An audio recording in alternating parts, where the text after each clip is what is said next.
નમસ્કાર મિત્રો, મારી આ ચેનલમાં તમારું સ્વાગત છે। મિત્રો, ગુજરાતના તમામ તાજા સમાચાર સૌથી પહેલા જાણવા માટે અમારી આ ચેનલને સબસ્ક્રાઇબ કરી નાખજો। મિત્રો, ગુજરાતમાં ફરી એકવાર કમોસમી વરસાદ પડવાની આગાહી હવામાન વિભાગે કરી છે। આ આગાહીના કારણે ખેડૂતોમાં ચિંતાનું મોજું ફરી વળ્યું છે।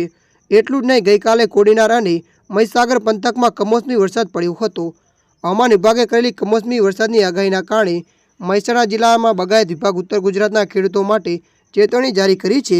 એમાં હવામાન વિભાગ દ્વારા 3 થી 7 ફેબ્રુઆરી દરમિયાન વાદળછાયું વાતાવરણ રહેવાની સાથે જિલ્લામાં ક્યાંક હળવા કમોસમી વરસાદની શક્યતા સેવાઈ રહી છે।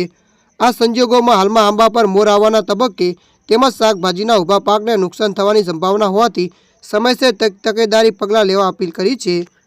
ત્યારે મિત્રો, હાલ માટે આટલું। મળીશું નવી અપડેટ સાથે। જો તમને અમારો વિડીયો પસંદ આવે, લાઇક, શેર અને સબસ્ક્રાઈબ કરી નાખજો। ધન્યવાદ।